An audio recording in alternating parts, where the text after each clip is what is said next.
Welcome to Miss Dixon's Kitchen. Today we're going to make loaded potato corn soup. The total cooking time for this soup will be about 30 minutes. That's just enough time for all the flavors to meld together. So let's go get all of our ingredients and get started.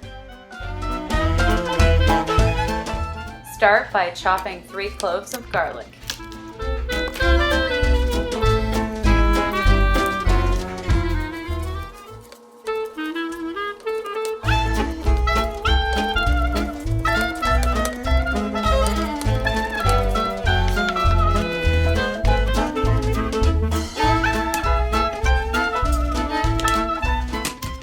Roughly chop half of a sweet onion.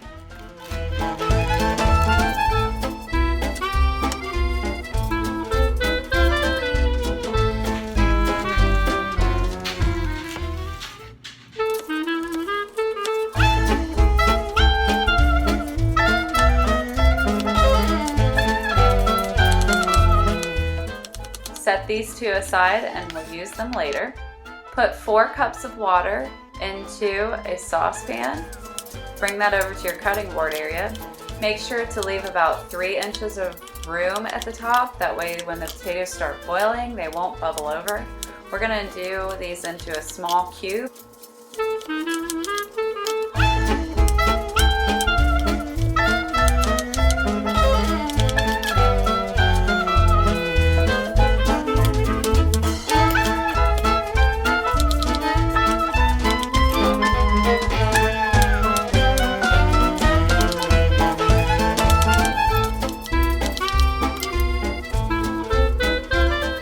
Add 1 tablespoon of oil. This will help reduce bubbling over.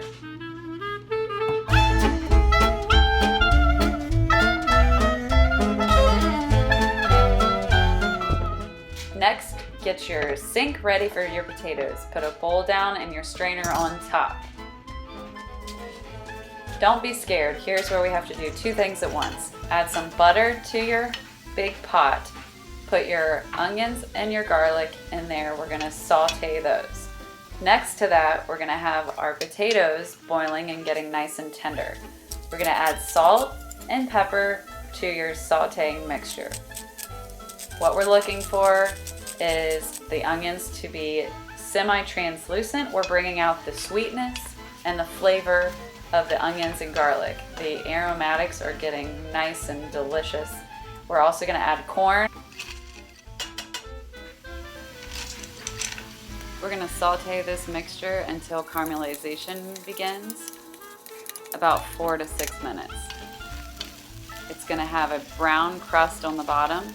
I'll make sure to show you what it looks like right here. And this is when we're going to deglaze the pot with our broth.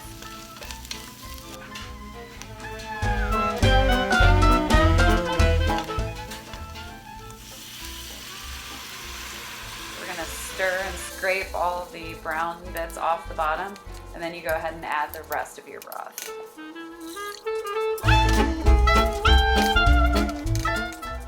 If your potatoes start to look like this, they just need a little bit more space, so dump a couple inches of water off and return them back to the heat, and you should be good to go. Continue to simmer your soup while you're cooking your potatoes. What we're looking for is tender potatoes, not soft.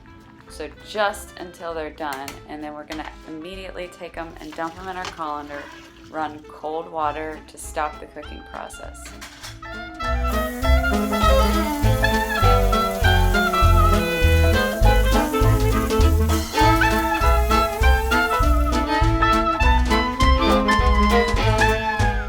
We're gonna then add 3/4 of the potatoes to your soup and reserve the other quarter to the side.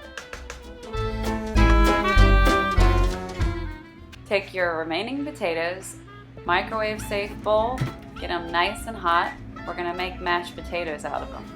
We start with 2 tablespoons of butter,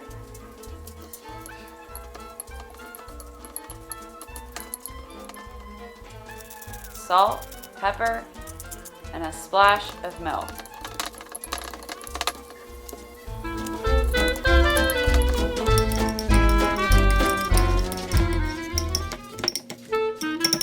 Give them a taste, make sure your salt and pepper ratio is good, and you're ready to go.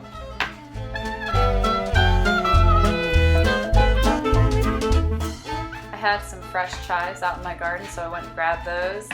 Go ahead and slice them up.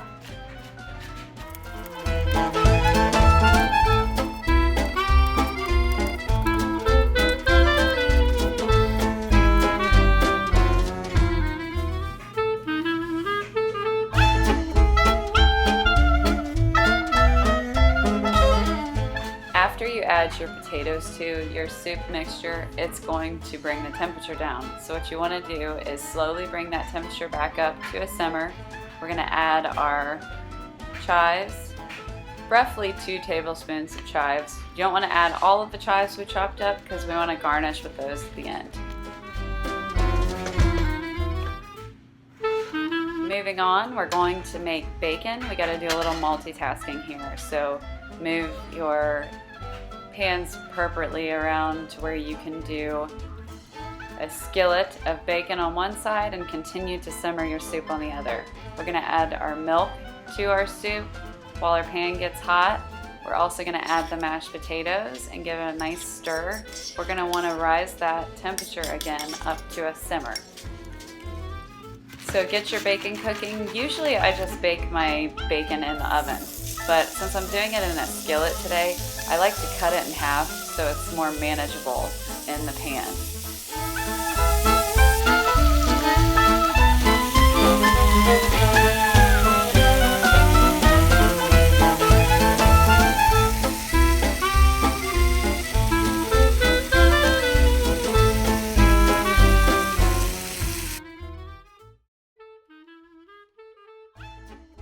While your bacon is cooking, we're going to flavor our soup with paprika, cayenne, salt, and pepper. Just a dash of each. We can always add more later.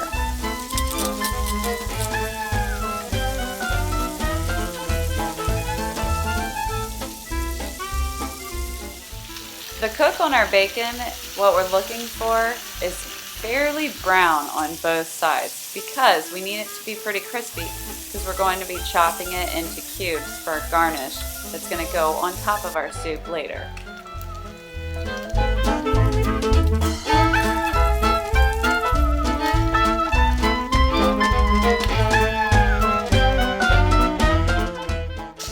As your soup returns to a simmer, we're going to give that a nice stir.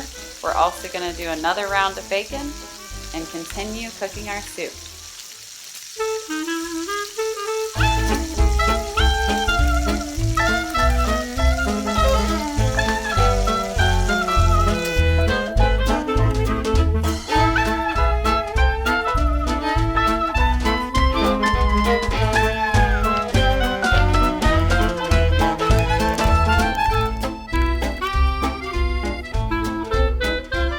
So I'm going to smash up my potatoes a little bit more because it's not as thick as I want it to be. So here you can just go around and smash a little bit. You can also make a cornstarch slurry here. It all just depends on how you want your soup, thick or thin.